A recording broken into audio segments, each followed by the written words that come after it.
Hey, friends. Yes, we're back. 2 years, 2 months, 4 days. Mark. This show on the 11th of March, 2021 comes to you from the Baldwin Ace Hardware Fear Bunker Studio. The Eric Zane Show podcast begins now.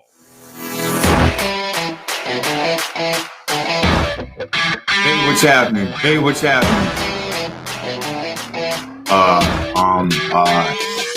Yes, hello. Sean Gotti with you once again from Raleigh, North Carolina. And you know what? There's a million other things I'd rather be doing right now. But here I am, listening to the Eric Zane Show podcast. So without further ado, here he is, the one, the only, thank God, Eric Zane. Stand back and stand by. Thank you very much, Sean. Welcome into the Eric Zane Show podcast. This is, for the one or two of you who might be new, a daily endeavor where I discuss news, nonsense, and my personal adventures. Jake is hanging out at Daytona's Bike Week. Yeah, that's what you do. If you ride a motorcycle, you head down to these big adventures. Everybody gets together. You know, you go to Bike Week, you set up shop, and I don't know, maybe you're camping or something like that, or maybe you're in a hotel, and then, you know, everybody lines their bikes up next to each other like the fucking badasses. The biker gang and Clint Eastwood's Every Which Way But Loose. Right turn, Clyde, Kerchunk. Nobody gets that reference. You must be old to know that reference. And then, you know, at Bike Week, what you do is you sit around and you, like, look at each other. Everybody's got their, Jake says, fuck right. Fuck right. No masks. Freedom. You are not letting me down with that statement, Jake. I expected nothing less, my friend. And then you sit around there and you walk around, you go, oh, wow, man, hey, what do you want to do today? Well, let's look at each other. Okay, it sounds good. Hey, but before we do that, you want to look at a bike? Yeah, hey, look at this motorcycle. Oh, wow, that's cool. What do you want to do now? Well, let's look at each other. All right, that sounds good. Hey, where'd you get your leather? Oh, I got it over here. I handmade it. Where'd you get your chaps? Oh, yeah, oh, my God. All right. So that's the thing, and then at nighttime, you got like the bands performing, and then there's a stable of bands that always appears at Bike Week. You know, you got there's probably a website. It says bikeweekbands.com. So on that list, you're gonna see Molly Hatchet and Mountain minus Leslie West, who's dead. You know, the guy who was like the dude behind the band. It's always like 38 Special revisited with like the original drummer or something like that. Or maybe a guy who was a roadie for the band who now has stolen the name. So that's how it goes. And then, you know, you're eating good food, you're hanging out. Maybe a little orgy going on at some point. Jake says David Allen Coe could be. You're talking rebel flags. Absolutely rebel flags. No black guys. No black guys. No gay people. That's what happens at Bike Week. We all know it. Let's not mince words on this. This is what you do, okay? This is where you plot the next Capitol siege. Okay? Loverboy is another great band that appears at this thing. Oh my God. Face painting, you know, with like Confederate flags on your face, shit like that. That's the way it goes, man. That's what you signed up for when you go to Bike Week. Now, I know that there is a gigantic Bike Week going on Daytona. Then you got Laconia, and New Hampshire is another massive event. Holy shit. Megan says, kind of sounds awful. Well, you know what? Let's not judge Megan. Excuse me. You know, what is fun for Megan, ma'am, it may not be fun for the people that are watching, the Kid Rock tribute band at Bike Week. So let's not jump to that level here with the whole judgment. This is a judgment-free zone here. I love all of you people, whether you're woke or whether you're a crazy asshole racist. I love you. Okay. Kenny says, I'm lost, man. What are we talking about? Yeah, that's why you got to get after it right after we start, Kenny. You gotta plug in because we usually get right to it now. We were talking about Bike Week, man. Daytona Bike Week is going on right now. And then, of course, you got the mother, Sturgis, that motorcycle rally. Oh, my God. Chris says face painting. LOL. Yeah, you're right. If there's face painting at a motorcycle rally, you're going to get your ass kicked. All right. So here we go. Welcome into the Eric Zane Show podcast. I've got just a ton of ground to cover on the show today. So yeah, yesterday was the day. The NFK and I had our second of 3 adventures. Brother-in-law Kevin and I. Now let me just tell you, he just so sweats these things, doctor visits, and just is agitated like you wouldn't believe. And they always work out to be fine. Okay, so I like to cut to the chase on this story, and then I'll tell you all the fun, colorful moments in between. But, he was very, very concerned that this physician, this epilepsy doctor, is going to rock the boat on his treatment. The medicine he takes, he hasn't had a seizure in like 20 years. And he takes a particular medicine, and he has taken so many different medicines trying to find the right formula to keep him from having these enormously intense grand mal seizures. He was having like 3 or 4 a day. It was killing him. He had a lobotectomy, which is like a lobotomy, but it's smaller. Instead of removing the entire temporal lobe of the brain and just cut it out, they did open brain surgery at Henry Ford Hospital in 1996, and they just removed a portion of his brain that was completely dead and useless from the years of crazy arcing electrical impulses burning up his brain. They took that out, and then the medicine regimen, they finally hit a jackpot on it, so he's been safe for extended time. But, with all of that trauma to his brain, it led us to where we are right now, and that is joyful content on the Eric Zane Show podcast. Okay, but he went into this thing a little bit concerned because this is a new doctor, because he used to live on the east side in the Detroit area. Once David passed, he moved in with us. Got to get a new doctor.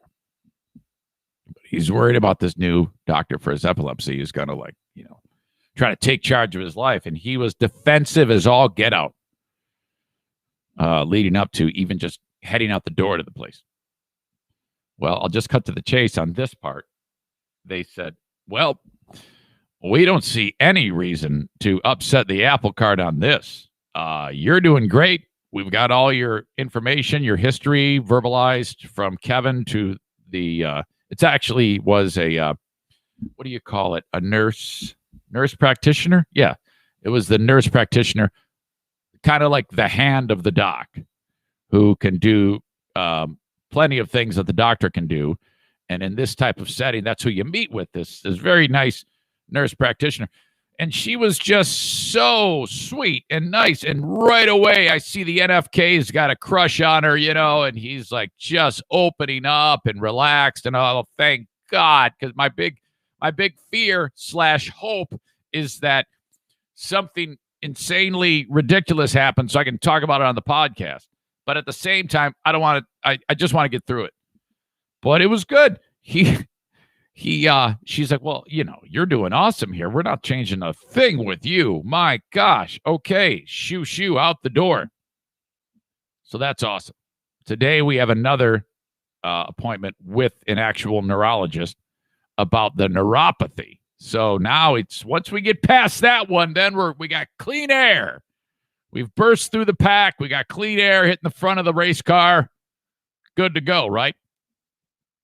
But I'm like, okay, Kevy, let's go. I like to leave early in case there's anything that comes up that kind of like derails us, And thank God I did yesterday, because I'm like, hey,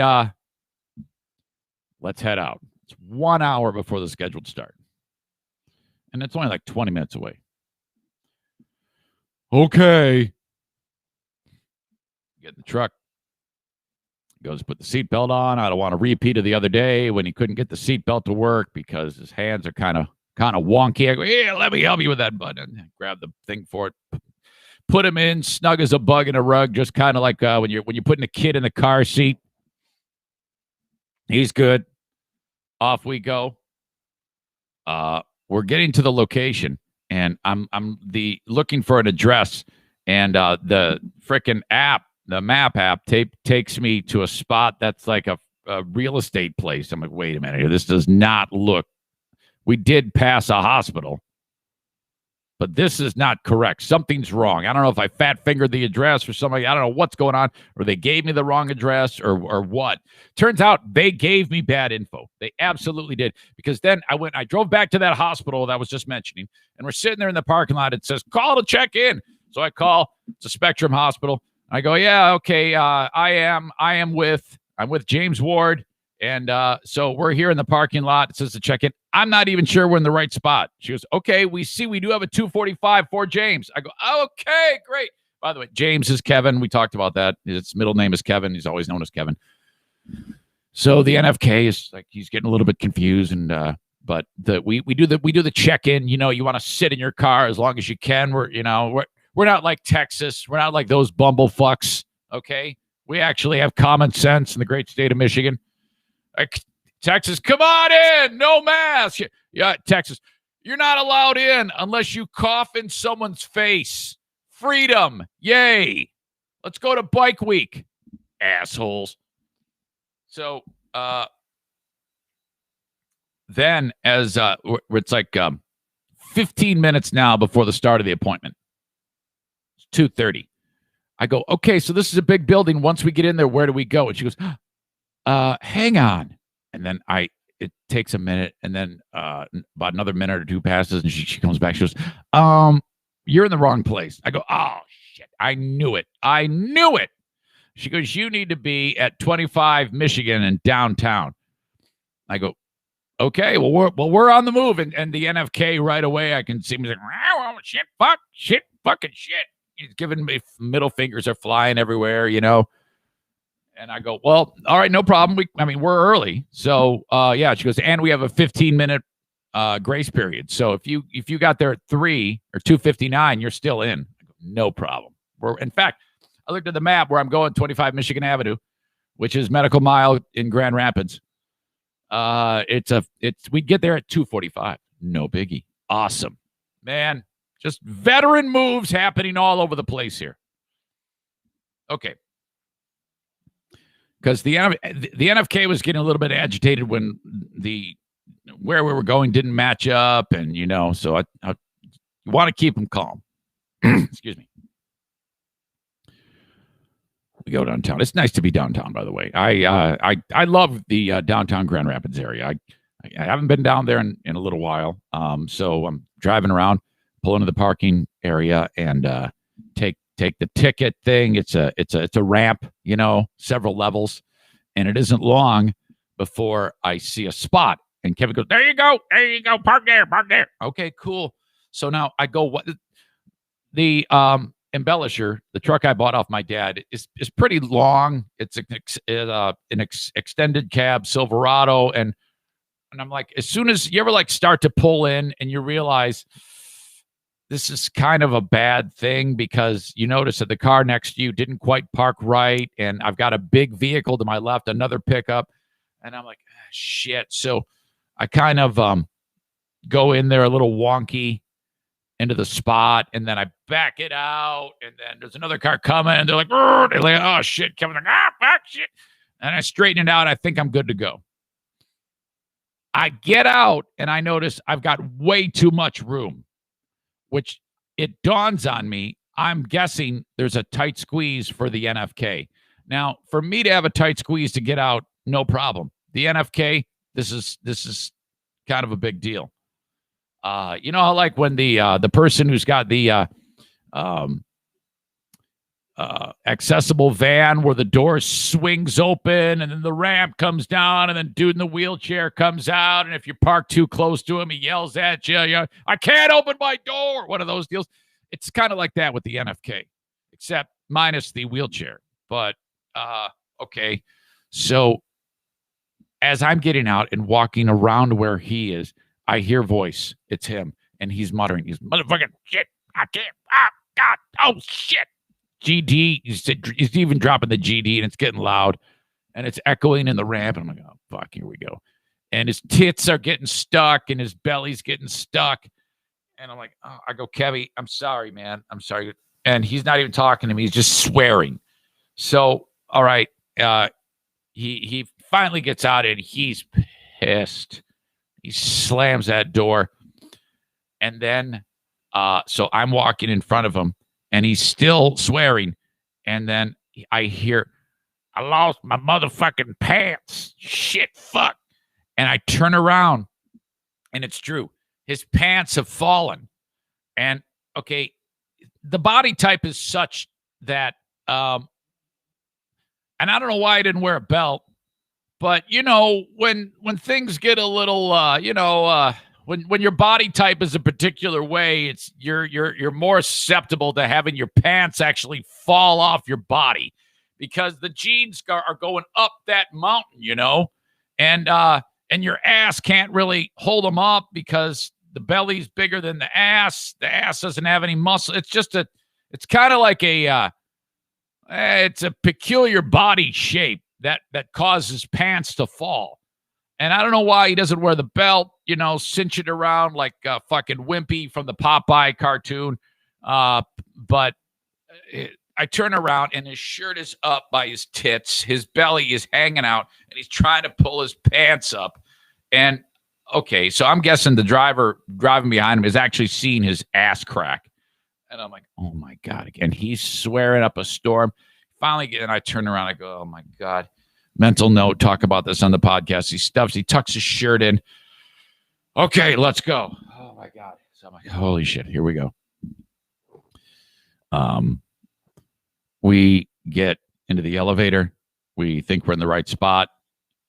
We go walking into the lobby area. We go, we don't know where we're going. They go, well, what are you here for? Well, he has epilepsy. Okay, you're going to go to the 6th floor. Let's take your temperature. Okay, great. And then he gets pissed because he's got a mask on, but it's one of those ones it's like a muffler, you know, and he's probably the same one he's worn since 1 year ago. And they go, you need a medical grade mask. And he looks at her like he's going to kill her. And he hates those masks that are paper and they go over your ears because he can't manipulate it. He can't do it. I go, here, because I know this is coming. I go, all right, let me help you. I grab the thing. I put it on him and he's pissed. We get in the elevator. We go to the 6th floor. There we are. Everything's good. We made it. Boom. Okay. So you know the rest of the story. There's really nothing more dramatic except for one thing. We sit down and before the nurse practitioner comes in, we're getting situated and then she comes in. Now, I've told you many times that when he describes shit, he's going to move his hands and do motions. Okay. So like if I was talking about, shooting a gun at a range, I would hold out my hand like a pistol, maybe if I was talking with my hands and do that. So if I'm talking about shooting at a range, if I suddenly started flapping my arms and like I'm doing right now in the video and said, yeah, so I'm sitting there shooting the gun while I'm flapping my arms, you'd be like, wait, what is happening here? And for some reason, the arm flap technique in storytelling for the NFK is a go-to. And so I don't know if I want to break him of the habit by telling him, hey, I don't think we need to illustrate each point with the arm flap, the whole Flappy Bird thing. But it happened. And my only guess is that the nurse practitioner kind of figured out that with me being there and the storytelling with the arm flapping might have, she probably put two and two together about I'm there to keep the communication level smooth. I didn't have to say much of anything, though, thank God. But she's asking about seizure history, and he's like, "What? Shit, fuck." He didn't swear. Shit, fuck. I haven't that seizure in 15, 20 years. Oh, my God. Shit, fuck. And so, but he said that like 100 times to her, and he's notorious for interrupting. So she would say, "Okay, what medicines have you been on in your life?" I hadn't had a seizure in 15, 20 years. Shit, fuck. Okay, so how about those? I ain't had a seizure in 15, 20. He kept saying, I'm like, oh, God, dude, come on, just list the medicines. So he finally starts listing the medicines and the laundry list of medicines. He knew I had Depakote. I was on this. I was on that. I was on this. I was on that. And so she goes, oh, boy. He's been dealing with this for so long, at nearly 60 years old, that he's listing medicines that aren't even used now in treatment of epilepsy. She goes, oh, that was banned. So he's all good. But then when we sat down, she asked the question that got things in motion. When she said, okay, so why are we here? And I look at the NFK, and the NFK looks at me, and we both are kind of stumped. And I go, well, he just got a new primary care physician who thought it would be good in his care and she figured out that she goes, oh, yeah. Typically, primary care physicians, when it comes to the brain, they very quickly defer to people like us because it's something that they almost don't want to deal with. So she's heard that a million times. While she's saying that, the NFK goes, yeah, I was just sitting there, and then all of a sudden, he starts flapping his arms. All of a sudden, yeah, I find out I got to come see. And he's doing the arm flap thing. I'm like, oh, fuck. And then he's doing the shoe motion. Two arms in front, like shoe. Now we have arm flap combined with the shoe, and like shoe. And I'm like, God, dude, just talk. We don't need the illustrated histrionics to explain this. But okay, so but all in all, he left there. I think he's got a crush on her. I think the chode might have been at half mast. But we got out of there good to go. Now today is the last one. Now today I'm a little bit worried because we might have some testing. We might have a blood draw or two that takes place. This is with the actual neurologist, a lady again. So I think we're doing okay. I think we are doing okay. So nearly lost pants, flappy arms, high point, getting lost, making it there on time. My gosh. So there you go. That is the adventure portion of the show. Now, today on the show, in addition to what I just talked about, boy, there is some judging going on at a Christian college near me. We're going to get into that. Oh, God, isn't there something better to do with your life? Oh, shit. New York Governor Andrew Cuomo is again on the hot seat after yet another lady comes forward. And what we're learning here on the Cuomo thing with all of this shit that he did, and I'm just saying, there's no way this guy did not do this stuff. There seems to be a pattern. There seems to be like a method to his madness and how he is able to get FaceTime one-on-one time with these women. Hey, Daddy, how come Mommy's asleep while we're opening Christmas presents? Details emerge in court for a bizarre case. Oh, this is terrible. That reveal what Mommy's problem was. My God. And ever since the genealogy thing has been, you like spit in a test tube, send it in, then they tell you that your great grandpa's Napoleon. Some lady was doing just that, searching for her adopted dad. Oh, he's a murderer. What? We'll talk about that. Have that story for you. And email of the day. All right. This, here you go. The live stream is brought to you by my friends at the Kent County Health Department. AccessKent.com/health. Fantastic. Hold on a second. I just got distracted. AccessKent.com/health for everything that you need, pandemic related. When you can get the shot. The news came out today. The federal government just says we just ordered another 100 million doses. By the end of May, there will be a dose for everybody in the United States. That is awesome news. You know, today they're talking about it as 1 year that shit officially got real in the United States. In fact, March 10th, 2020 was when I think it might have been the first person from Michigan. Yes, March 10th, 2020, yesterday, that is 1 year of the first person in Michigan to say, hey, there is one person in Michigan that got it. And then the dominoes quickly started falling here around me and for the rest of the country. It's just crazy to think that it's been that long. So for everything pandemic related, accesskent.com/health. If you need a test, if you need a shot, not everybody can get a shot. Only, of course, the people that are in the queue are allowed to do that. But, and again, I think I'm last. I think I'm actually last of the 9.5 million people that live in Michigan. Thank you to Blue Frost IT for their continued support of the show. Let me focus here about you and your home. Let's say your computer is just, you're like, I don't want to get a new computer, okay? But this thing is a catastrophe. The power supply is weak. The battery doesn't last long. It is slow. I need an overhaul on this thing, but I don't want to buy a brand new computer. It's real simple. First of all, you have the solid state hard drive installed, and you can get a brand new freaking power supply. That's what I had done with my laptop, and the thing is like brand new now. Consider this route with Blue Frost IT. Reach out to them, 616-200-8550. 616-200-8550. Just remember them when you need them.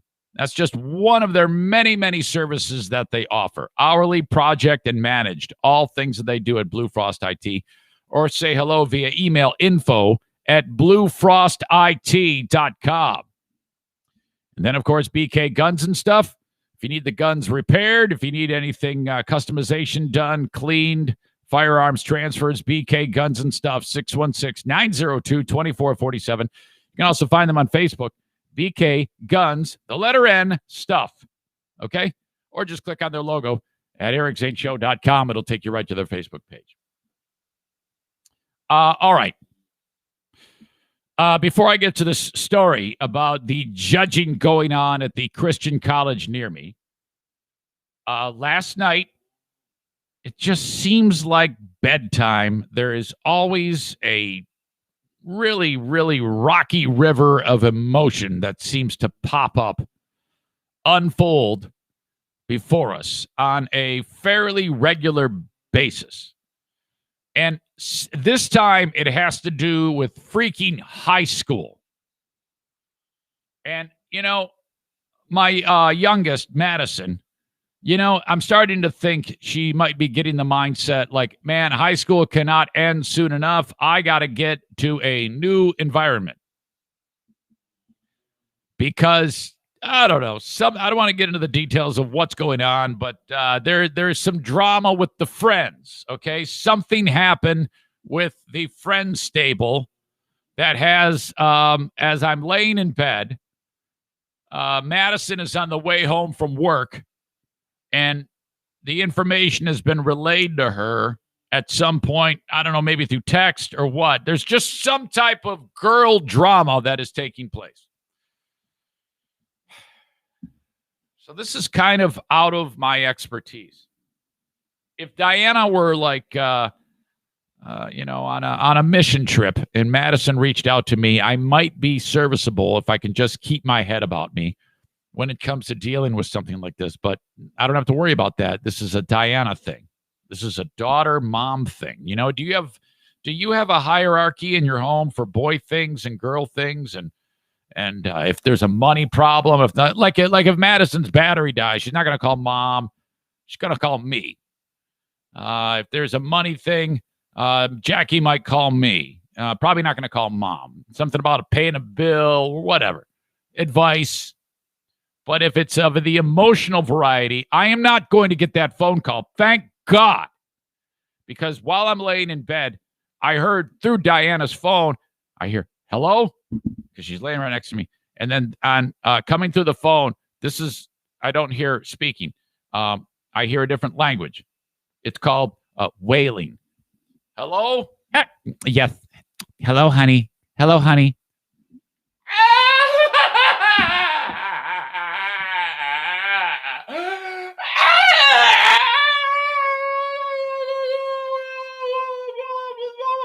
Uh-huh.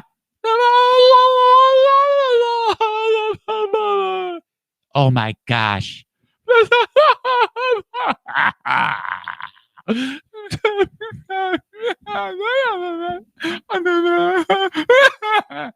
Oh, you what? Well, screw them. Oh my God. No, that's terrible.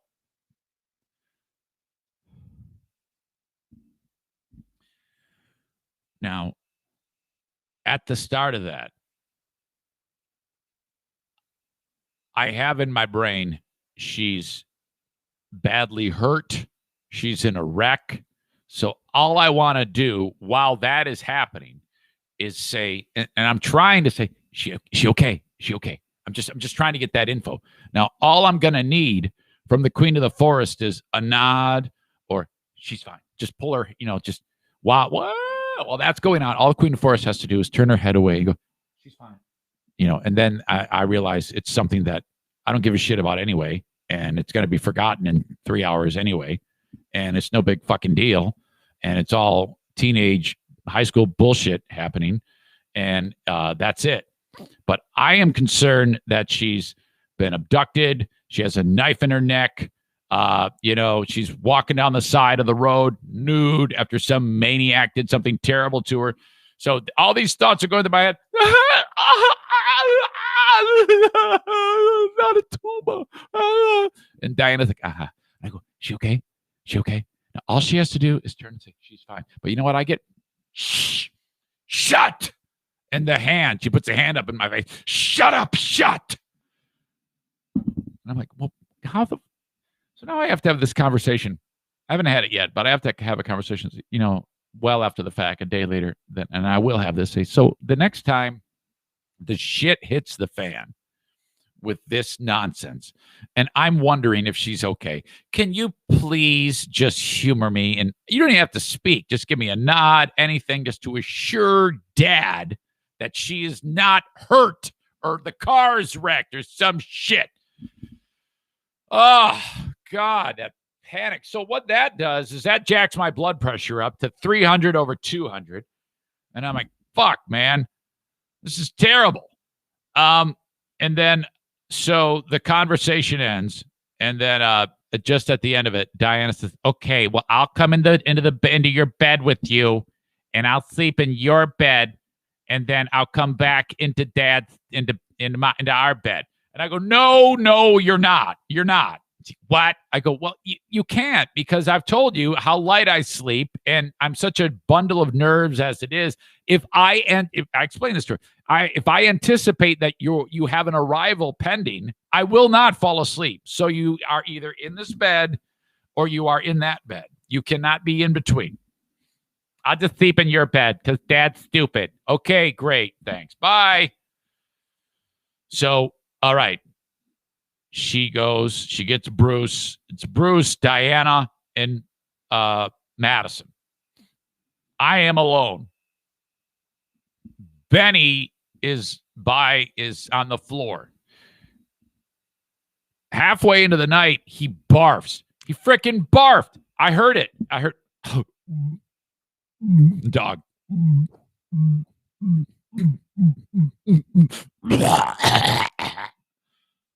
Fuck. Again. He did it 3 times. He barfs on the floor. I'm like, oh my God, I gotta clean that up. Prior to that, though, after Diana leaves, falling asleep, no big deal. Actually falling asleep fast. And then I hear, Dad. What the fuck? Hi, honey. Hi, how are you? Hi. I'm so sorry. For what? For taking mom. I'm a bad daughter. Oh, my God. Everything's a huge deal now, and all I want to do is go size of the problem. Size of the problem. Your reaction.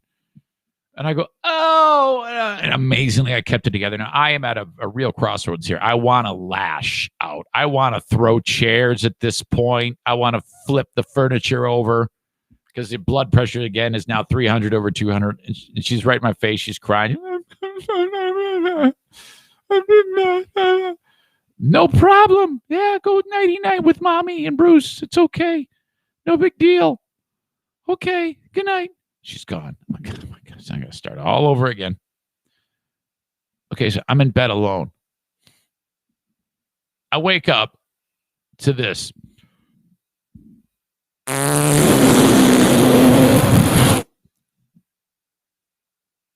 What?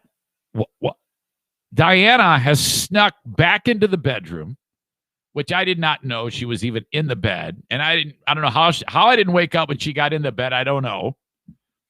So this is before Benny puked. She rips this huge fart. And I'm like, what? How did that even happen? It made that sound like silent. And I'm like, what the fuck just happened? Who did it? Wait, what are you doing here? What? Huh? Oh my God.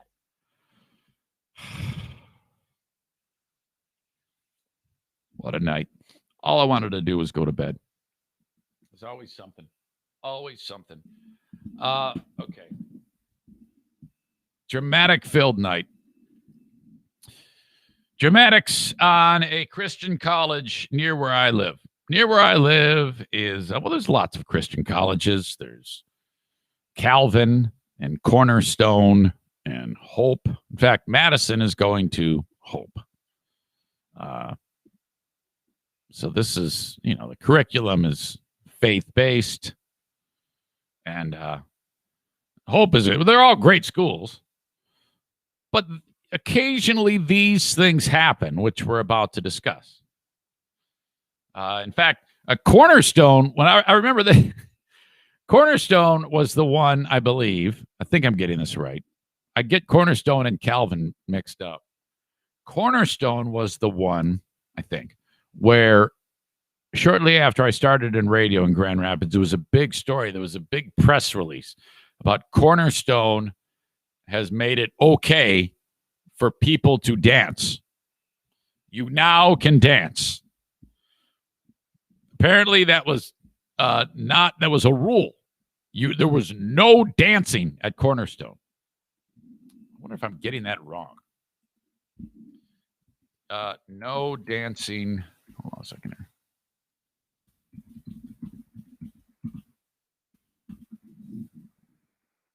Yeah. There you go. October 7th, 2004. Cornerstone University lifts the dance ban. Not after 63 years, the Board of Trustees unanimously voted to drop a policy that prohibited students from social dancing both on and off campus. To me, that's a reason to not go to the school. If you have a bunch of people that are deciding on whether or not you can dance, that's the dumbest thing in the world. So stupid. The fact that it took to 2004 for them to lift the dancing ban. This is a little bit different because in this story, you have some students voicing their opinion about LGBTQ+, which, side note, can the folks that are part of the LGBTQ+ community work on one term instead of all of that? I don't care what it is, but I mean, you should make an announcement that instead of the very clumsy, hey, I'm with the LGBTQ plus organization. That doesn't flow. Can you just, I don't care what it is. It can be the Avengers.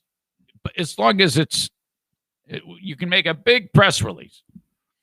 LGBTQ plus is now known as the Avengers going forward. Doesn't matter what it is. I'm just throwing that example. Think of a clever name. Spend a year figuring it out. Just as long as we have light at the end of the tunnel so that I don't have to say all of that. LGBTQ plus has no marketability. There is you are actually harming yourself because of how hard it is to say all of that. Okay? For example, the podcast I do with Ben, calling it the Eric and Ben Patreon podcast, to me felt clumsy. To me, it sounds better to just say Ben and Eric Patreon podcast. It leaves my face easier. It's all about flow. And if you have to say all of that shit, it's a pain in the ass. Well, a couple of assholes set up a card table and said, well, hang on. I'll just let this story play and you can figure out what's going on here. First up tonight, some Calvin University students are firing back at their classmates and demanding action from school leadership. This sign was displayed by students on campus. Some say it was them using Calvin grounds as a platform to promote anti-LGBTQ rhetoric and hate. News 8's Donovan Long spoke with students, and he's live on campus with his story, new tonight. Donovan. Well, Brian and Sue, some students telling us that Calvin University really fosters an environment that promotes free speech, but say this time their peers went too far. Controversy brewing at Calvin University. This has sort of put our university between a rock and a hard place. Students set up this discussion table on campus Tuesday with a banner that reads, LGBTQ is sin. The Bible says, change my mind. They saw people who they perceived as being sinful and were trying to point them away from what they perceived as a sinful path of life. Okay, let's pause right there.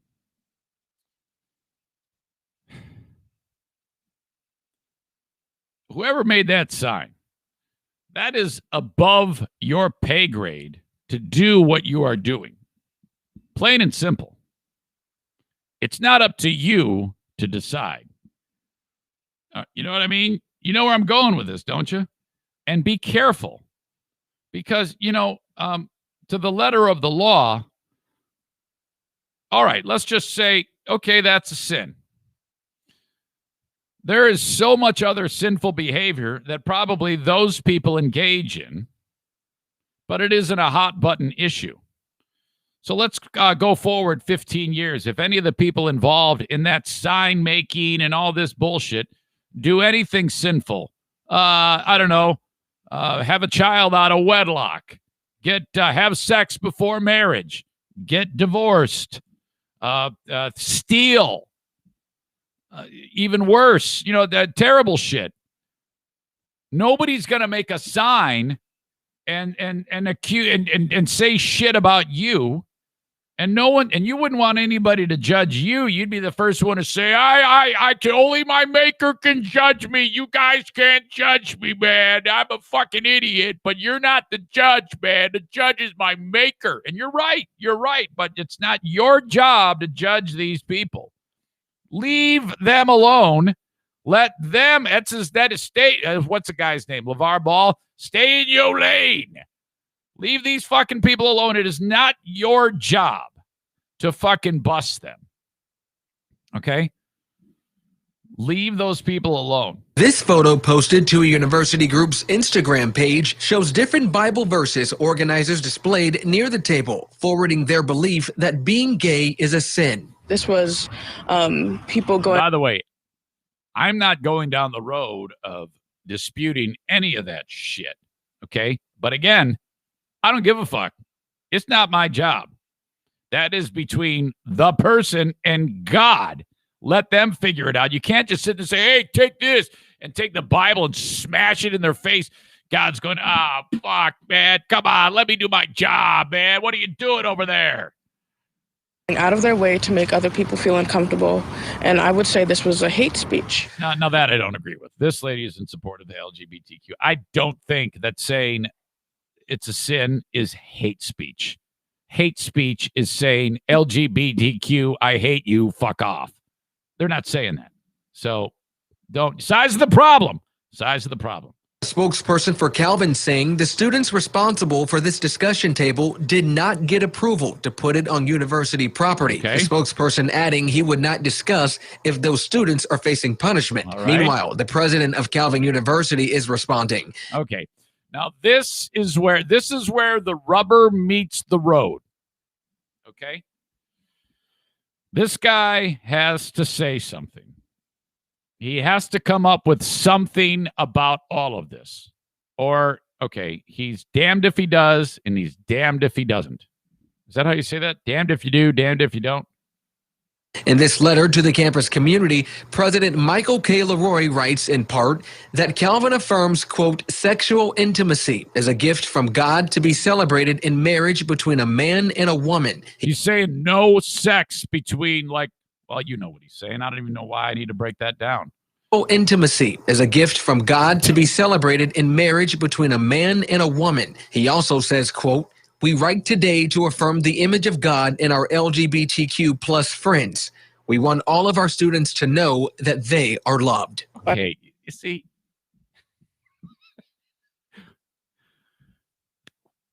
when you say, yeah, the Bible says it's between a man and a woman, it's hard to then in the next sentence say, we love them.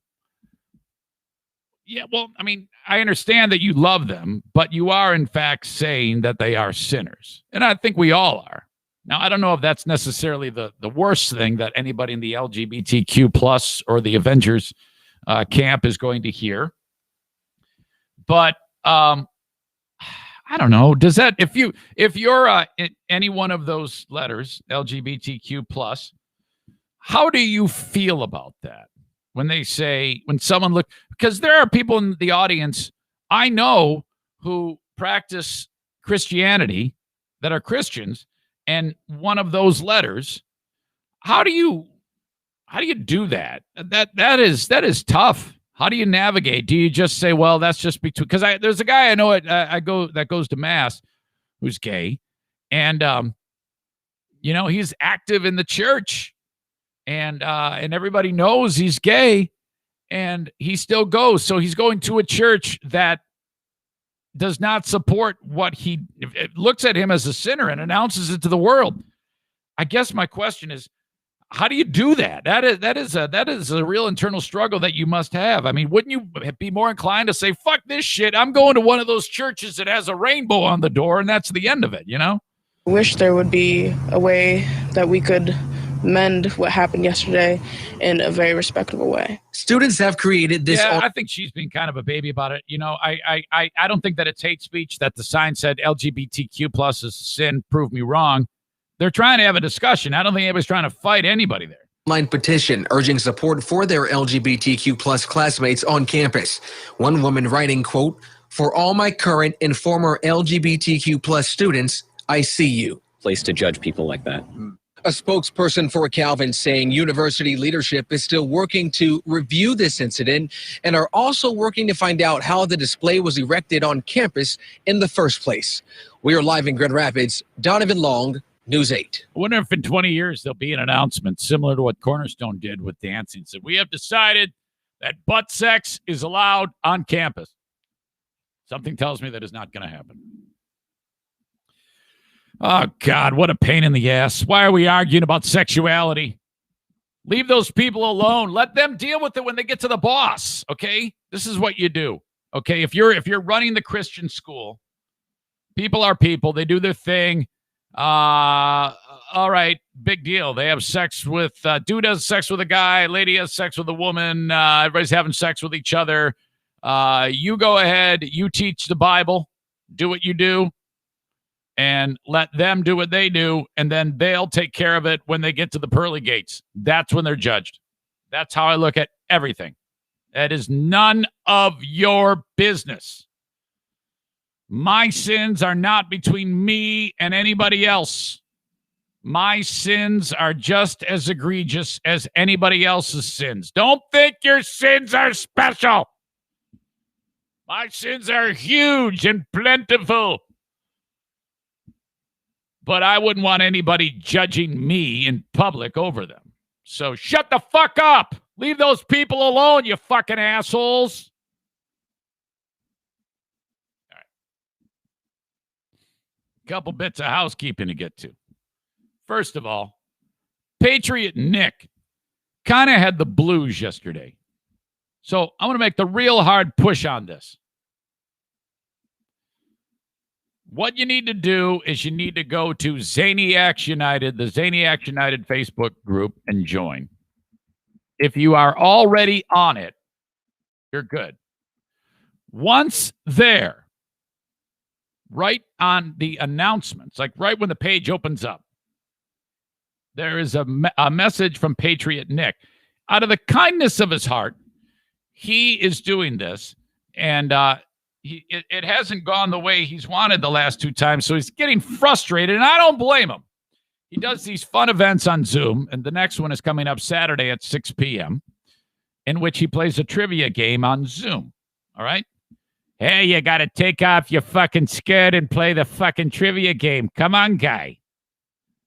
Okay, so everybody's on Zoom. They're having a good time. Everybody's having a few pops. Nick asks you a trivia question. You get a certain amount of points. If whoever wins the damn thing, he buys you out of his own money a tier 2 membership to my Patreon. Now, I didn't ask him to do this. He just did this because he's just that type of sweet, okay? I mean, frankly, you know he's sweet when you have this type of laugh. He's done this numerous times, but for some reason, lately it hasn't gotten the traction that he's wanted to. So he's like, all right, hey, I'm fucking discouraged. I'm going to put on my skirt and feel all sorry for myself because I'm frustrated, and this is going to be the last time I'm doing this because nobody wants to play. Fucking put your skirt on. And okay. So I said to him, I go, dude, I'm going to do the hard sell on it. If people want to play, they want to play. If they don't, they don't. There's we're just going to have to process that. Okay, so that's coming up Saturday. Now, if you want to play, go to Zaniacs United. On that post, leave a comment and say, I'd like to play. And then he'll take care of it. I think he's got like 4 or 5 people right now that are playing. If you want a free 1-year membership to my Patreon, all you got to do is join him for the game. That's it. And you're in. Thank you to Nick and to everybody else as well for the continued support of the show. You are very kind. That is so nice. I also want to throw this out there to anyone, not just Patreon members. If you are listening to the show and you want to be on the Ben and Eric Patreon podcast on Friday night, you need to send me an email. What I mean by being on is you're going to play Bet on Ben. If you want to play Bet on Ben, doesn't matter if you've played before or not, but I do need to hear from you because the only way I can get you on the Zoom is through email. So I'll see, okay, these 10 people want to play. I send you an invite. I bring you in on the Zoom. You enjoy the show. And then when it's your time to play, your turn to play, boom, we get after it. You can win $50. It's the easiest game in the world. Bet on Ben. So do that. Join Nick. Join me. So fun on Friday. Fun on Saturday. Reach out to Nick via Zaniacs United. Reach out to me via email. Eric@ericzaneshow.com. Hold on a second here. Screwed something up. My friends at Gift of Life, Michigan want you to do this. They have signed up with me so that I can talk about their initiatives and the things that they have going on. It all stems from the story about kidney donation. They thought, hey, this guy talks to a lot of people each and every day. Let's have him as a media ambassador. And I go, well, thank you. I appreciate that. That is kind of what I hope would happen. when I went through this whole process and through what I'm telling you my experiences. This is what I'm doing with Gift of Life Michigan. Now, Gift of Life is really, really involved in if a untimely passing of a person happens, organ donation after the passing. So, like the donor card thing like that. And it all comes down to one website. If you are registered through Gift of Life Michigan, it's written in stone. Okay. There is that is the absolute one thing that everyone can do. You cannot take those organs with you, and each and every one of you can save 8 lives with harvested organs if something happens to you. And imagine that. Imagine the announcement to a family when their little one is told, yeah, we have a liver for you, okay, or we have a kidney for you, or a lung, or a heart, or corneas so that you can see, or a skin graft after a terrible burn. This is all what can happen to your body. And I know it's not exactly the most fun topic, but it's really uplifting to some people who need the gift of life. So this is what I'd like you to do. On my website, ericzaneshow.com, in the top sponsor scroll, it says Gift of Life Michigan. Click on it. It opens up to a page. It's my page where you register the state of Michigan organ registry page. And that's all I want you to do. If each and every one of you do that, you are doing a tremendous service. That is so incredible. That is better than any Patreon or fucking, like or retweet or anything like that. That is the gold standard of how you can help this show by agreeing to save someone's life. My gosh. You'll have a great day today knowing that you are on the Michigan Organ Donation Registry. Please, please, please do this. I will be on a roundtable discussion with folks from the National Kidney Association, because this is National Kidney Month, Spectrum Hospital and Mercy Health Hospital, coming up at 10:15 on March 17th, just over a week away, or just under a week away. Wait a minute. Yeah, it's a week from yesterday. On Facebook, Twitter, and YouTube. You can you'll see it on my page. I'll get done with the regular podcast, and then I'll be like all serious, talking with these folks about my experiences when it came to living donation, which is also something that they're involved in at Gift of Life. But so that's kind of why I'm there, to put a real life face behind things that have happened. And if by chance you are considering or thinking about living donation, now that's a whole different ballgame. That's when you get the serious good points. Okay, you get good points for signing up on the organ registry, but man, the light's shining on you, baby, when you do living donation. And I'm telling you, it ain't that big of a deal. I've having gone through it myself. People say to me, "So how you doing, Zane? How you feel?" I go, "I feel great, man. Are you kidding me? I can't even make it through the whole night without going pee now. It's not that big of a deal. It was a little wonky for about 12 hours after. I felt like I was going to die. But other than that, I was good. Okay. Thank you for listening to all of that. I know that was long and involved, but it's like the most important thing that I do on this podcast is talk about Gift of Life Michigan. Thank you, thank you, thank you. I had to hire the tax hobbit again. I already took care of my taxes. You know what happened there. The NFK needs his taxes done. I hired the tax hobbit again to do it. I want you to ignore H&R Block. I want you to ignore TurboTax and whatever local accounting firm is trying to get your business. If you listen to this show, please have Tag Accounting do your taxes. The Tax Hobbit. We can put that on a t-shirt. Online at tagcpa.net. Call the office at 616-301-9516 from no matter where you are in the United States and say, I want Troy to do my taxes. I listen to the Eric Zane Show podcast. Please tell Troy that. You can have this done anywhere in the USA. You can also send send an email, Troy at tagcpa.net. Thank you, Tag Accounting. CPL training. Hold on a second. I got to get this right. Prince Arming, where are you, buddy? Oh, damn it. Next class for CPL certification. He's starting to do these split classes. He's got the Thursday, Saturday thing going, March 18th, March 20th. Thursday in the evening, 4 hours. Saturday the 20th, the back half, 4 hours, which is mostly range time. You don't need a gun. You don't need to own a gun. You don't need a gun. You don't need any ammunition. You can take care of all that when you get there. You can borrow. Might cost you a few bucks. The class costs you $125. After this 2-day split class, you have a piece of paper that says, this person's certified. Then you go and apply for your pistol license, your concealed pistol license. And that's it. That's all you do in the state of Michigan, whatever county you're in. This applies. And then you can carry your pistol concealed. Thank you to Prince Arming. If you want more information, reach out to Steve at 616-204-1705 or get to his Facebook page by clicking on his logo at ericzaneshow.com or just go to princearming.com. He's also going to add a Monday, Wednesday deal. The dude's just killing it. Everybody wants to carry their pistol concealed these days. Everybody's freaking out. Whenever we get a Democratic governor, a Democratic president, all these people are like, oh, man, fucking shit, man. What is it?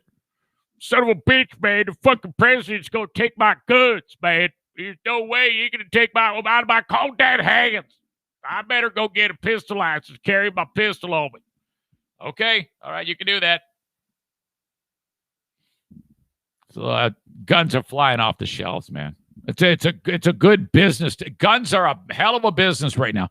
The gun industry, whenever a Democrat is president, is like, oh, my God, we got the big rush. Make more ammo, make more guns, and all these hillbillies buy it all.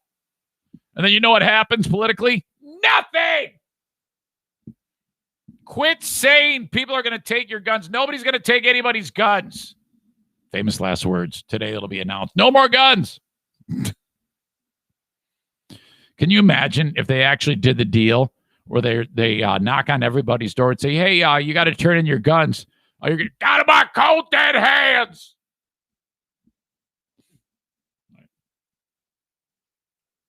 You guys are going to hate me. I think Kevin Kuiper said it best. I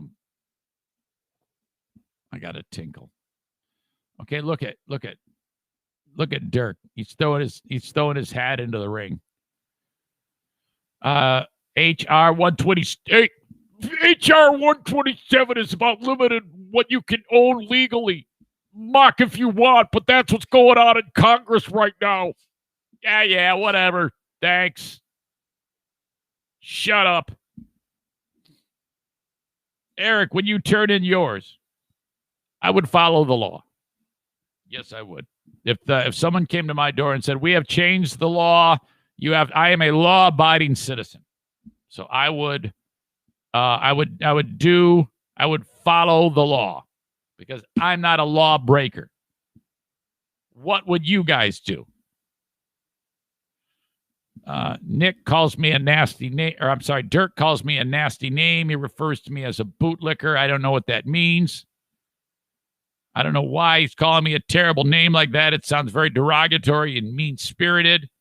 Here I am. All I do is love, love, love. Mike says, hell no, I'm not giving away my guns. Why? You wouldn't do it? You wouldn't follow the law? You guys lawbreakers? Look at him getting them all wound up.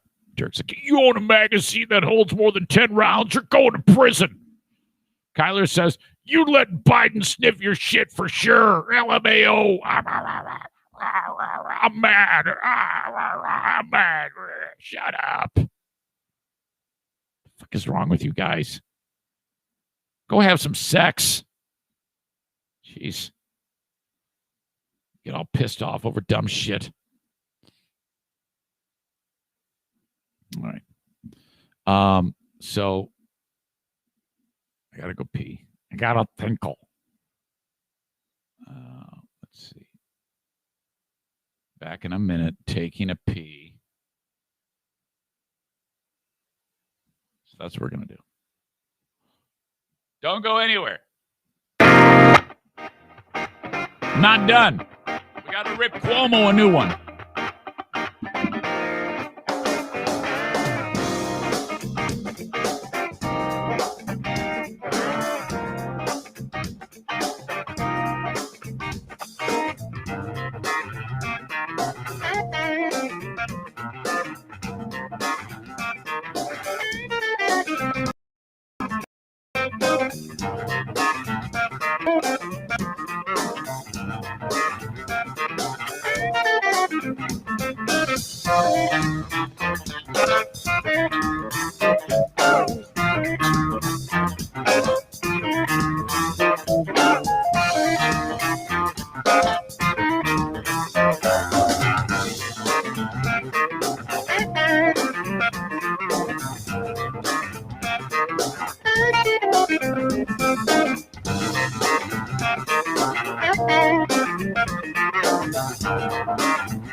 Oh, my song end? Oh, shit. Sorry, guys. Hey, this is Patriot Nick. Hey, this is Patriot Nick. Come on, guy. I'll get your fucking skirt off and chug that fucking beer, dude. Yeah. Come on, get guy. this fucking show on the road, bud. Come on, guy. Come on, guy. Sorry, I really had a tinkle. I did not wash my hands. I had to hurry. What do you want?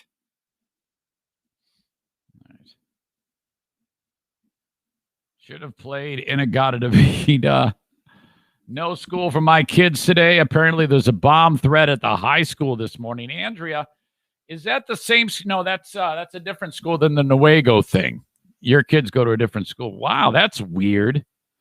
Sarah says, do my intro. Sarah, I got to make it. I'm sorry. Hello to Shelly. Hey, Tom Steele. Ah. Okay. He picked the short song. He picked the short song, just like the bus he rides. Come on, Josh. All right. Cuomo. Oh my gosh. So we're learning that this guy has he has like a technique.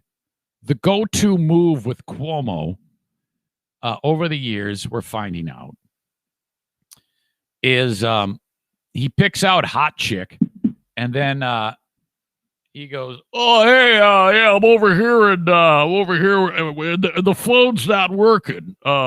Sir, you're talking to me on the phone. Oh, yeah, I mean, I can barely hear you. Maybe you could come over here and help me out with the phone."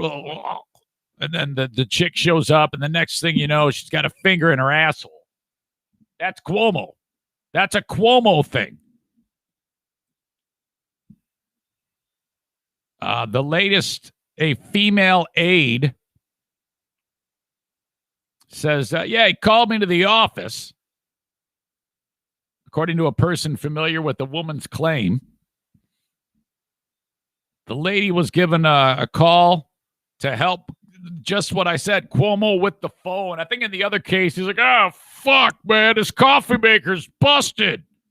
Shit, can someone get in here and help me out? And yeah, hey, you, hot chick, think you can help me out with a coffee maker? And the next thing you know, he's got hurt. His balls are on his chin. Real fucking greaseball shit here. So she shows up to his private residence. What? And she's like, what? You want me to help you with your phone at your house?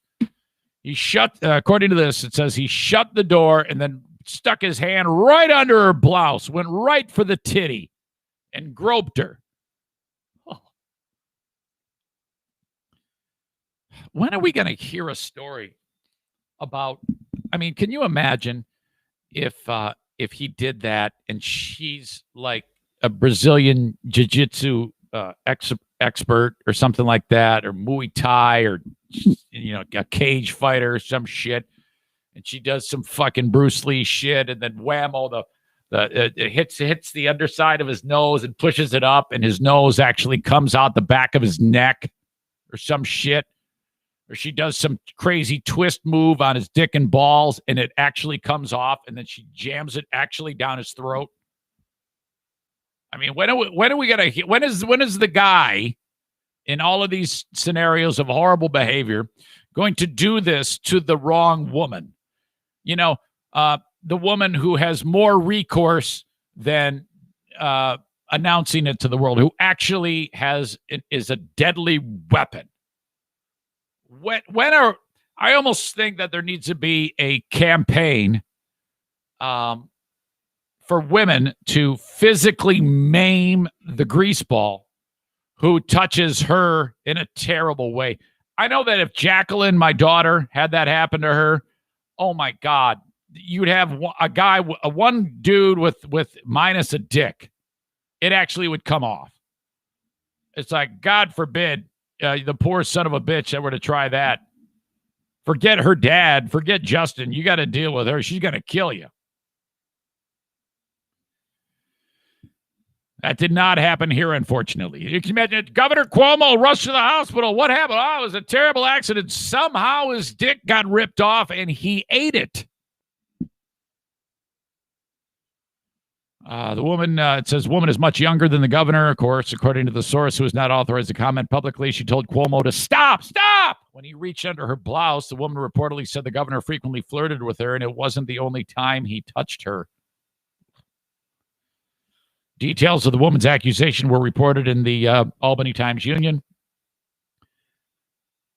The paper wrote an initial report with fewer details Tuesday. Her identity has not been released. The governor's executive chamber, which includes senior officials, became aware of the woman's account on March 3rd. Oh, boy.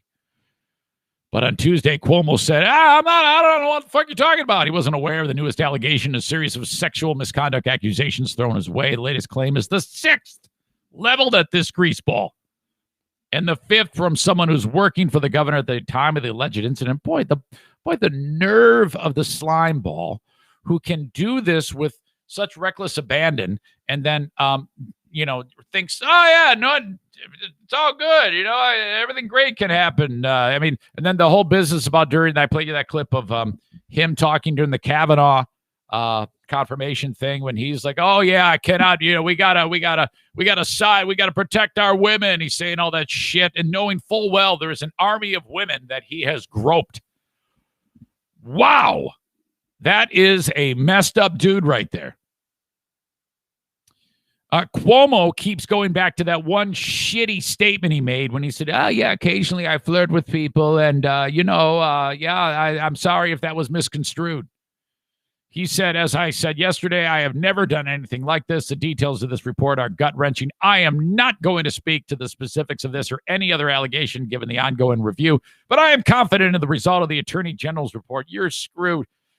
The attorney for one of the other accusers, Charlotte Bennett, said in response in the latest account, it was eerily similar to the client's experience. Bennett was summoned to the Capitol on a Saturday, left isolated with the greaseball, and asked to help him again with tech issues with the phone. I don't know what the fuck's wrong with this thing, man. Hey, are you good with tech? Charlotte reported this behavior and the governor's sexual proposition to his most senior aides. They didn't say shit.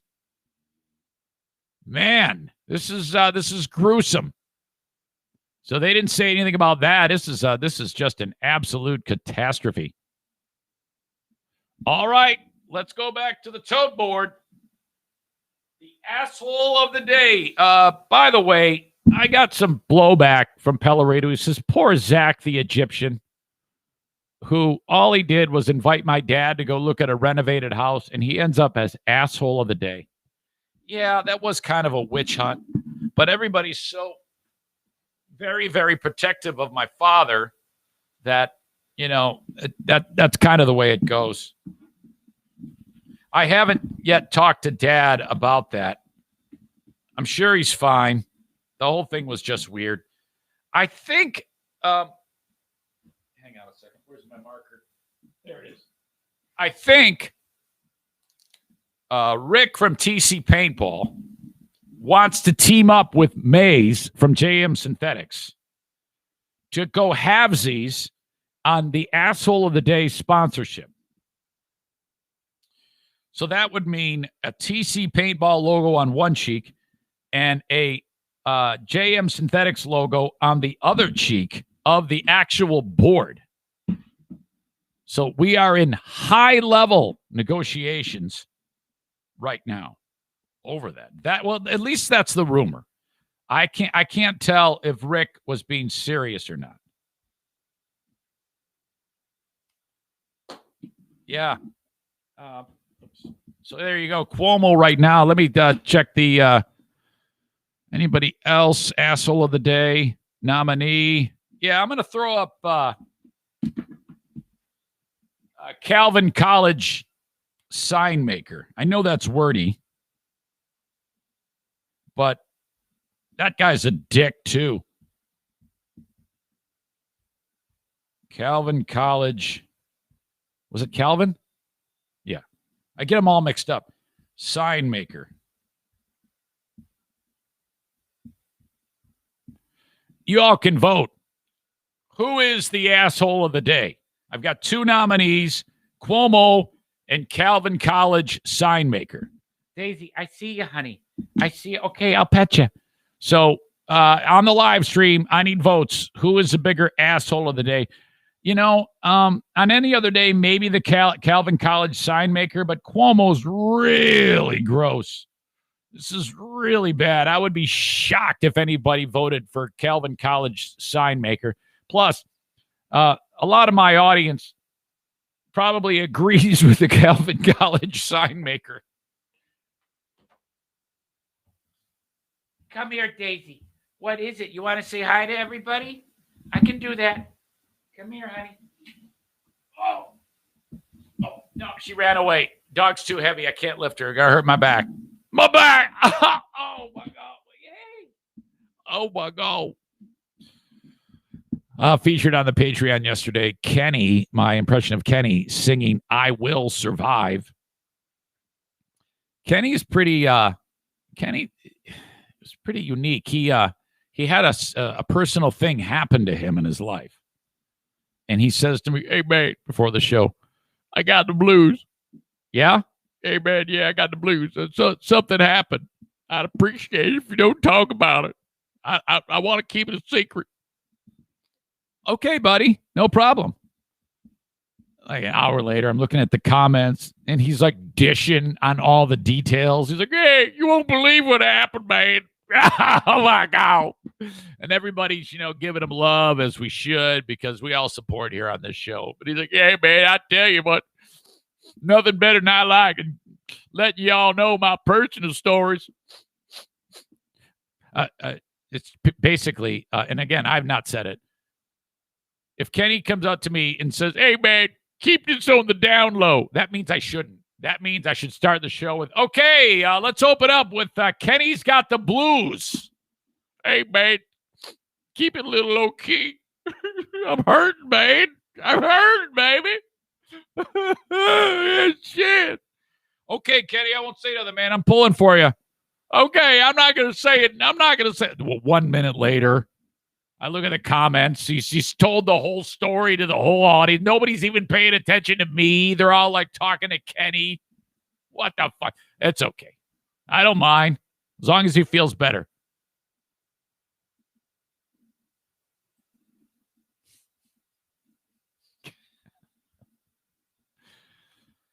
I didn't say anything.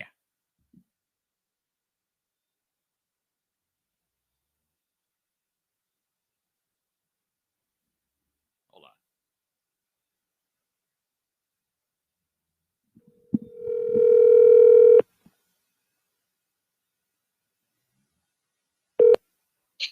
on. I didn't say a damn word. Look at Mitchell's comment. It's the last thing I saw when you called. The one that says The Kenny Show featuring Eric Zane.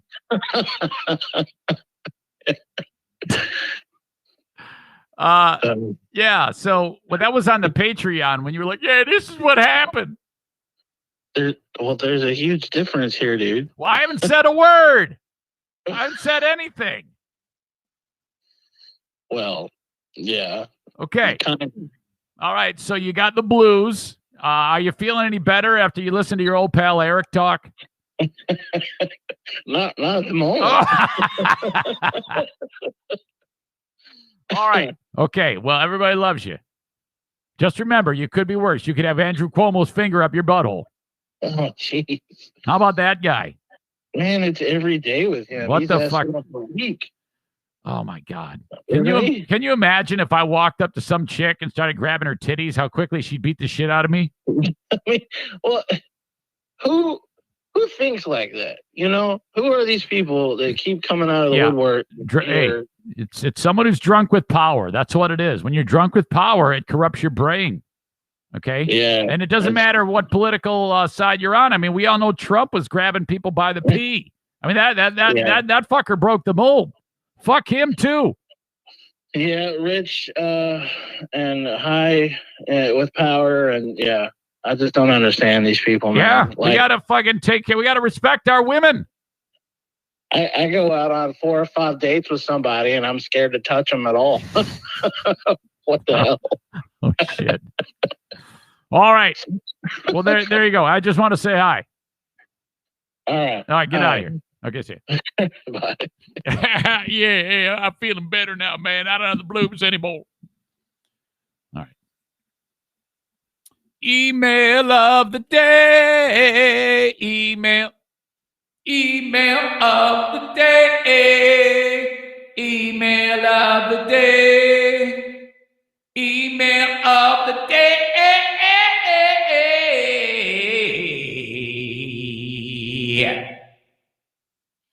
Brought to you by Forever Lawn, West Michigan. Online at foreverlawn.com/WMI. Damn hair in my mouth. Synthetic grass for the business sector and for residential. More information at foreverlawn.com/WMI. Okay, now when I go to email of the day, it's usually, whatever I get on there that seems interesting that I can park on. I'm not going to lie to you. It's usually slim to none. But when I get one, I got to go with it. We got to have an email of the day every day. That's the end of it. And the one that's been dominating has been the back and forth about $15 an hour. Ever since just one comment that I made that we should raise it. And then all my audience lost their shit and said, you're crazy, you're an asshole, and beat the shit out of me. And that has propelled a email dialogue of back and forth, both pro and con. Tyler is saying hell no to the $15 an hour. Nathan and Allison are saying, yes, we need $15 an hour.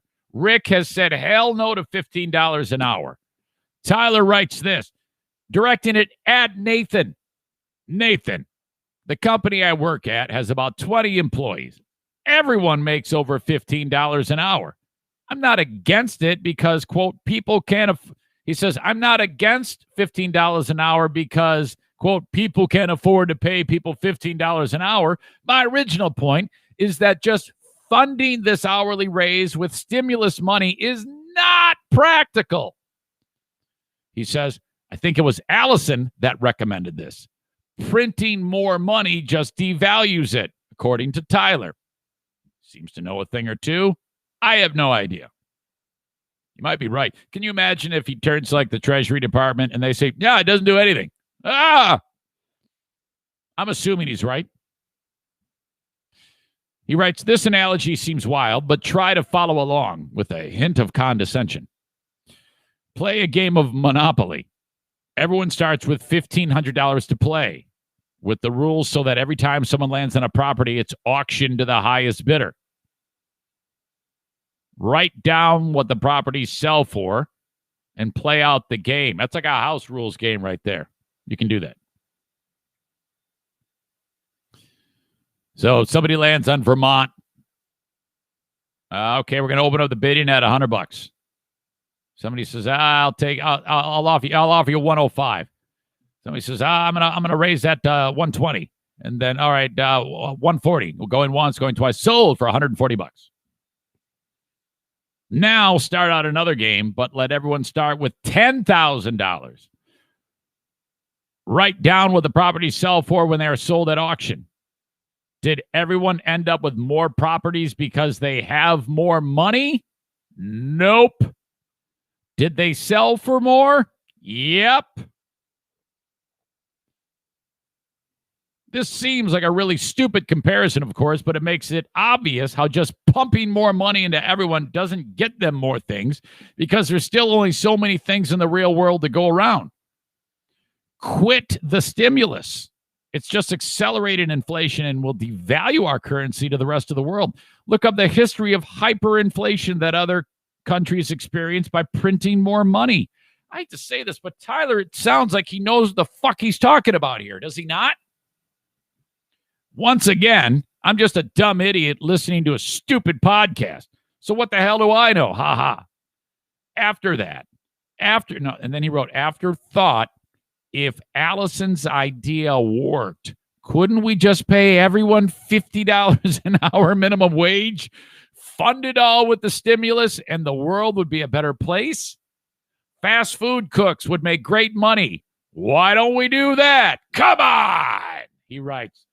I don't know, Allison. I haven't heard from you and Nate. That seems like on the level of preparedness of that of Rick from TC Paintball, and I'm just a bystander on this now. I'm pulling back my forces here.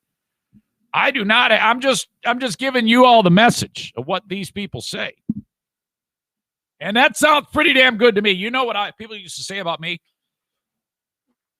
Eric's opinion is usually that of the last person who speaks, and in this case, you are right. Because I don't know shit about this, and I'm just along for the ride. Admittedly, I'm just an idiot throwing shit out there and seeing what sticks. All right. Tom says, yep, it's going to put struggling businesses already out of business. Jake says, have a good day, fellas. Got to ride. Jake, you be careful. Keep 2 on the ground, man. 2 on the ground. Isn't that what you biker fucks say? Tyler says we should rename the next paintball event the Minimum Wage Wars. Okay, I like it. Let's do the next one, the Tax Man Cometh, because we've already branded it. But the one after that, the Minimum Wage Wars. Well, what we'll do is we'll have one battle with all these fucking people who say raise it against the ones that say don't raise it. Okay, it'll be tougher in my audience to find people that say raise it, because I have more people who are likely to say no, don't raise it, you socialist asshole. I have more red state people on my show audience than I do blue state. But the ones that are blue state love me, okay, because I am a liberal Republican. You know that. I'm a liberal Republican. All right. That's your email of the day. Cameo.com/Eric Zane. Please use your desktop or laptop if you can for Cameo.com/Eric Zane. If you must, you can use the app. Whatever you do, don't do it through Apple. The $15.99 that I charge, I get like $8. It's really a shit show. If you use the desktop, Cameo.com/Eric Zane, that is the best for your old pal Eric. And I will not let you down with my cameos. I pride myself on my cameos.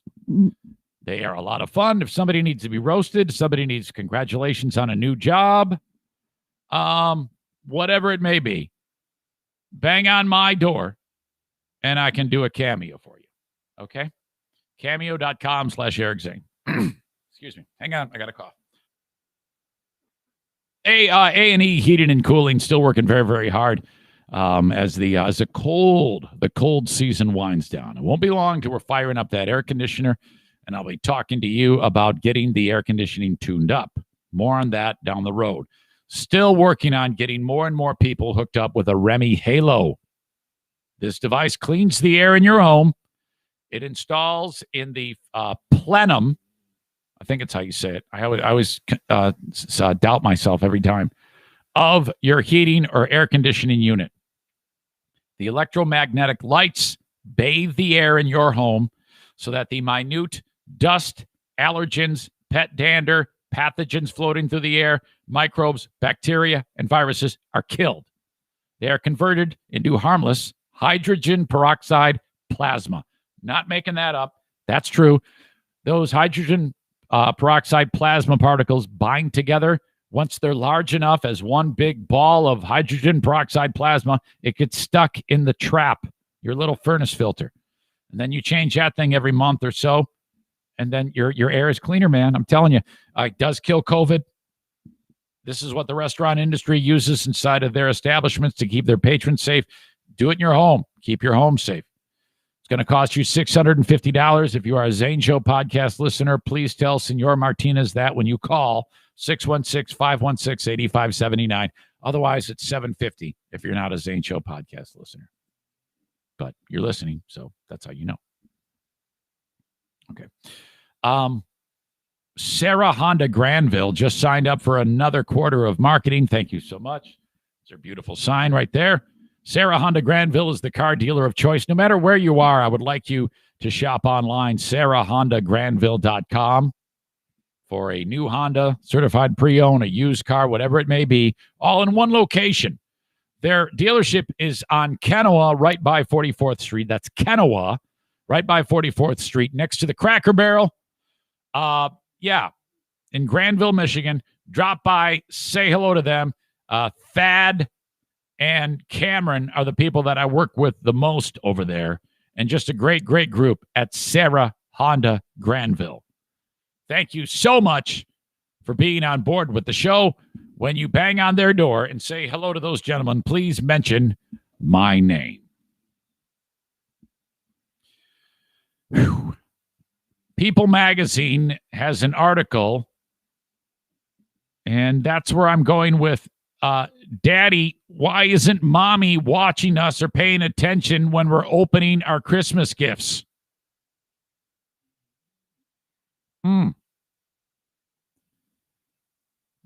Zazelle Preston, 26 years old, was sitting on the couch watching the kids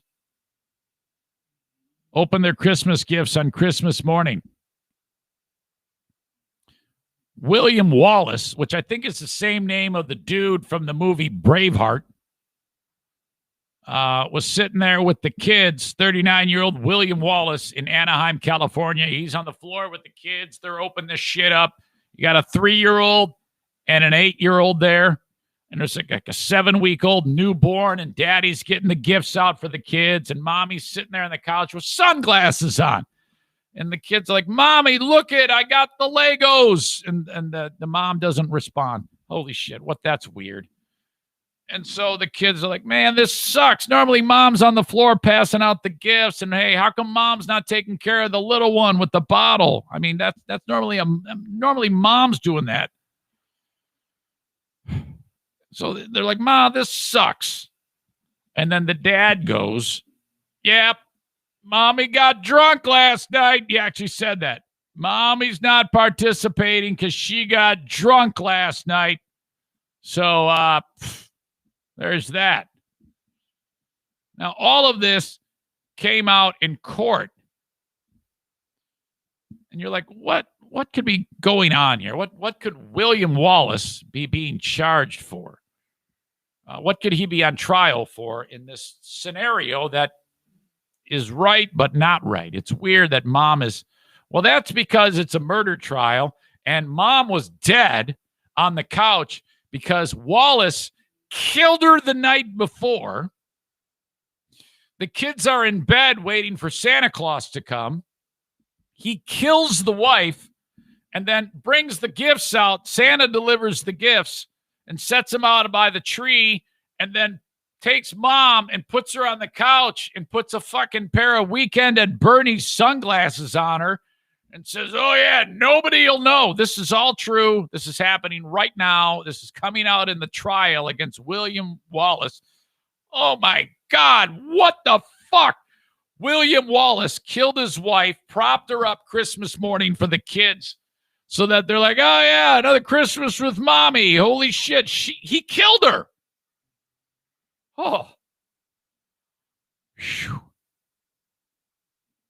My God. Mommy got drunk and ruined Christmas. 2 daughters, 8 and 3, were none the wiser. I can only hope that one of the kids did not go up and say, hey, mommy, and then she falls over and her tongue falls out of her mouth or something like that. I mean, I can only imagine the level of counseling for the kids going, especially the 8-year-old. The 3-year-old's probably like, what the fuck is this? As for what happened on Christmas Eve, Wallace's attorney says, oh, yeah, my client is accused of doing something that's not his fault. Preston got drunk, and she fell. She hit her head on a table. Witnesses said, no, this guy's an asshole. He's always been a piece of shit. They painted a picture of repeated violent behavior towards her from him. Relatives of Preston also allegedly told investigators Wallace had threatened to kill her before. Wow. And then the mom, she was studying to become a domestic violence counselor. My God, that is crazy. That caveat on this story. Holy shit. She's studying to be a domestic violence counselor. Sometimes you hear about that. People that are with, like Diana, she was a substance abuse counselor, Diana, when I was drunk every single night. And she's like, wait a minute, what? Oh my God. Sometimes the significant other doesn't want to come to grips with what's going on within their own household. I don't know, but this is just horrible. I can't believe that fucking guy, his plan was to get dead lady, prop her up there and say, here you go. Yeah, this will work. Crazy bastard. And this happened back in 2011. Saying this, the guy's been in prison since 2011. He had like $1 million bond. So this dude has not seen the light of day since 2011. Boy, there goes the whatever happened to Speedy and Fair trial. Christmas Day 2011, been in jail, and it's now finally just going to trial, facing first-degree murder charges. I'm guessing this won't work out for him. My gosh. Okay, let me help your business. I've got all this this army of sponsors behind me, helping make this free podcast possible each and every day. Thank you to them, and I want your business to be part of it. So don't be shy, okay? Don't think, oh, I only got a little bit of money. I can't do it. I'm embarrassed to even present, it to Zane. Don't worry about it. I've never turned anybody away. There's a spot for everybody, and since I don't have to worry about any rules, everything's a handshake deal, and I figure it out for you. Just introduce yourself to me via email, please, on the Shoreliners Striping inbox, eric@ericzaneshow.com, and we'll go from there. Joe Martinez is a perfect example of this. He had more of a moderate spending budget when he started, and then he started advertising on the podcast, and it just lit up the world for him. So now he's got like an elaborate budget. I know I'm speaking out of school here, but it's true. So many of you banged on his door that he's like, fuck, I got to buy another van, and let's up the advertising. So that's a perfect example of how it works. So all I'm suggesting is you reach out to me. It's free. It doesn't cost you anything for me to tell you how it works. Eric@ericzaneshow.com. And then you're like, yay, nay, maybe. Okay. F45 in Byron Center. I'm going there today. Thank you to Jason Terry from Threads Podcast. He just signed up for 6 months, 6-month membership with F45. I appreciate that, buddy. That really helps.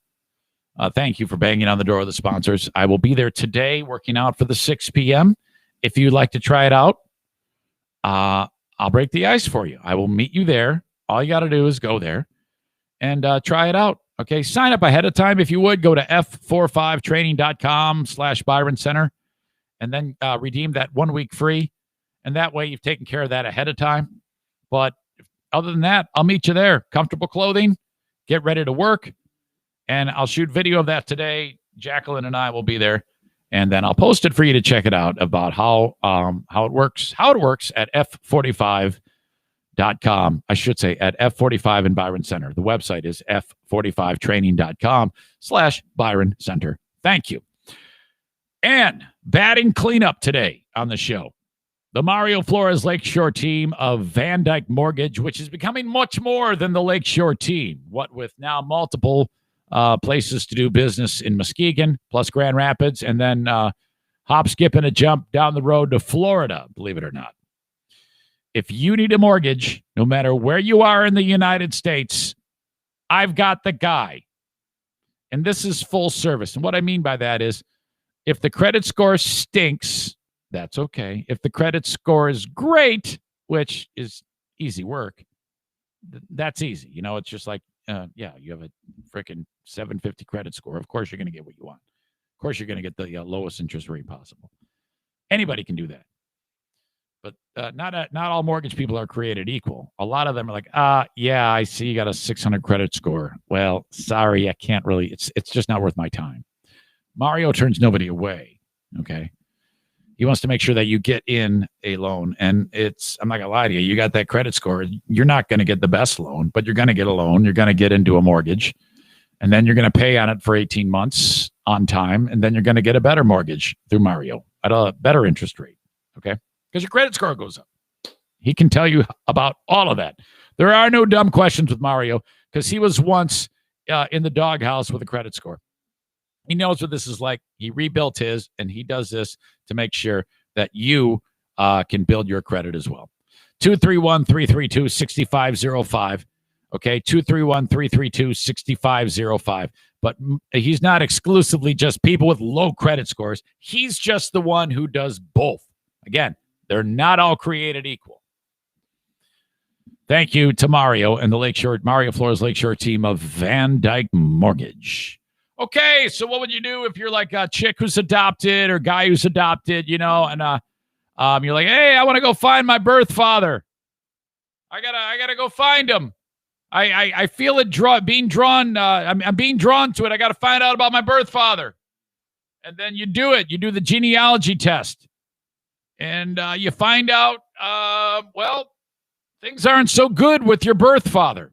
An unexpected connection. A woman looking for her biological family discovers something she never expected.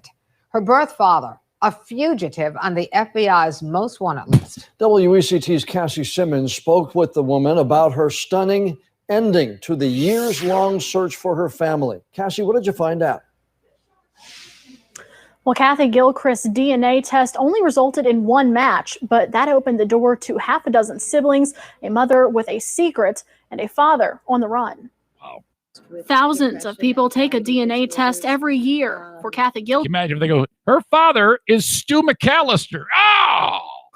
The journey to learn more about her family history started in 2017. I had the option to check a little box that says I was an adopted child. I would be interested in finding siblings or other relatives. The DNA test brought back a first. Yeah, people that are put up for adoption got to stop listening to that voice in their head that says you got to go find who your mommy is. Don't do that anymore. Just stay with the people who love you. Her third cousin, Susan Gilmore, a successful genealogist in Maine. Okay, she got paired up with the cousin. The cousin's a genealogist. What fucking luck is that? We were, first of all, amazed that we were a lot alike.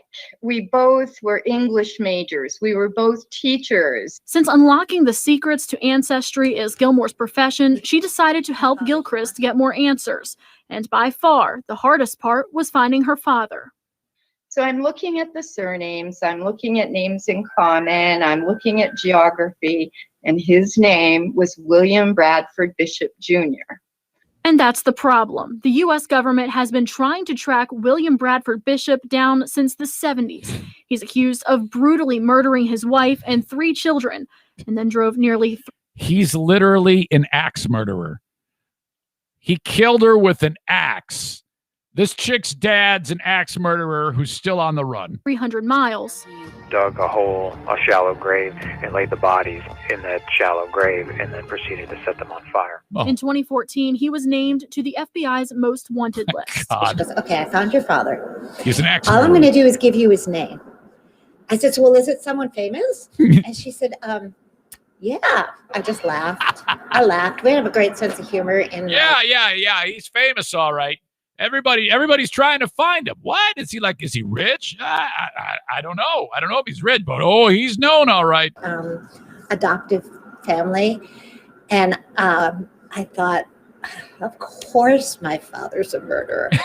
As for if Kathy's mom knew of her father's dark past, she isn't sure, but she's glad she didn't. So if she does meet up with the guy, is it, oh my God, I found you? Does she turn him in, or does he try to kill her, or does she try to kill him? I mean, find out until she was older and is more than happy with those who helped raise her. I think she knows. I think she's smiling that we all accepted each other. Wow. So that means her mom was killed by this guy? Is that right? Yeah. Bishop would be in his 80s now, and Gilchrist believes he is still alive, possibly living in Europe. We have more details on Gilchrist's search for her family and what she uncovered inside this story on WECT.com. In the newsroom, Cassie Simmons, WECT News. Okay, for you folks on the live stream, if you found out that one of your parents was a murderer and they were in their 80s, would you turn them in? Like, if I find out today that my dad killed somebody, would I call the cops? Let's say he killed somebody 50 years ago, and I found that out. Would I call the cops? No, I would not do that. Some of you might be like, what are you, fucking crazy? You're supposed to be some kind of do-gooder. What are you doing? No, there's no fucking way I'm going to call the cops. Are you crazy? Holy shit. Kuipers says, no way, man. A fucking guy. Hey, there's no fucking way. Oh. There's no way. Are we going to be buying another third beer? Y'all want to make fun of me when I get fucked up in the Zaniac Zoom? Kenny, you would narc your dad out if you found out that 50 years ago your dad cut somebody's head off with an axe? You would do that? Stevie says probably not. Dirk says, what if your dad was one of those Nazis that was living in hiding? No, I wouldn't do it. I wouldn't do it. I'd fucking roll the dice on that. Say, I'm not doing it. There's no way. Let me just draw that line in the sand right now. Blood is thicker. Isn't that, what's that saying? Blood is thicker than water. I'm not sure what that means or how that applies. No, I'm not doing it. I don't give a shit what you guys say. There's no way I'm going to do that. Let me go back and see what you guys voted on for asshole of the day. Did you? Okay. The governor. Yeah, it's pretty much the governor on asshole of the day. I see Rick wrote a book. This is back to minimum wage. He says, this may be an ignorant statement, but from my perspective, it seems like the only people really advocating for a raise of minimum wage are those who don't make $15 or more. Maybe just because of what my FB shows me as far as filtering content. Oh, okay. What my Facebook shows as far as filtering content. But if I'm right, isn't that a weak way to get a raise? Am I a lost generation because I believe working hard, gaining skills becomes a more valuable asset to in turn earn more? No, I think that's right. I think that's fair. And I think ultimately that's what should win out at the end of the day. What about Calvin sign people?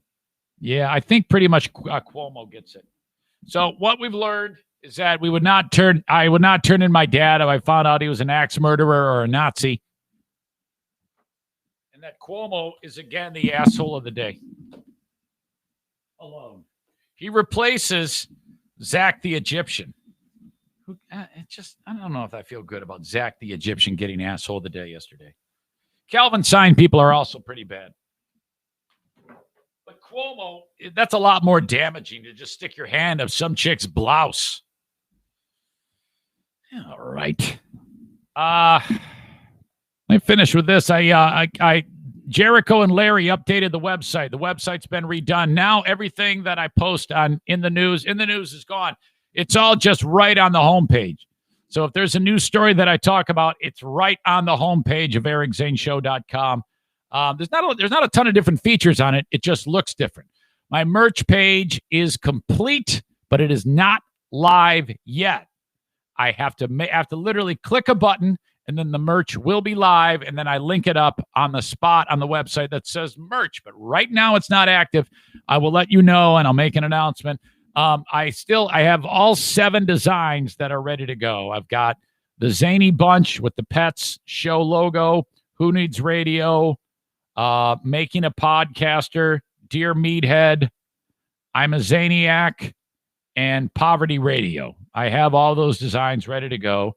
I have T-shirts, long sleeve crew, long sleeve sweatshirt, hoodie, tank, ladies, kids hoodie, baseball jersey, baby onesie, masks, coffee mugs, traveling mugs, tapestries, tote bags, iPhone case, not kidding, iPad case, pillows, and I think that's it with all of those designs on it. So I'll be going live very, very soon. You can check out the website. It's on the same spot, of course, ericzaneshow.com. I'll be on TV Saturday, WXSP. You can find WXSP in not only your Grand Rapids cable provider, but also Kalamazoo, Battle Creek. I'm not sure what else. But anyway, it's known as the X. It's part of Wood TV 8. It's a sister station to there. And the Griffins game will be on at 7 p.m. from Van Andel Arena. I will be the host along with Larry Figursky, Lou Rabot, and Mike Knuble. All right. Okay. That's going to do it, folks. Thank you so much. As always, don't be a stranger. Eric at ericzaneshow.com. Have my ride-in song coming up as soon as the audio podcast finishes. Kenny. Wow, Kyler just wrote a terrible statement. I can't even read it. Kenny says, are they Valentine's pillow? I got a pillow for Valentine's Day.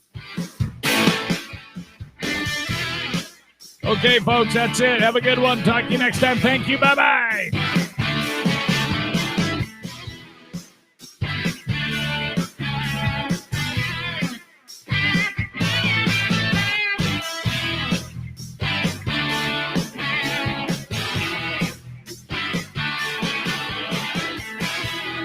I forgot there's bumper stickers too.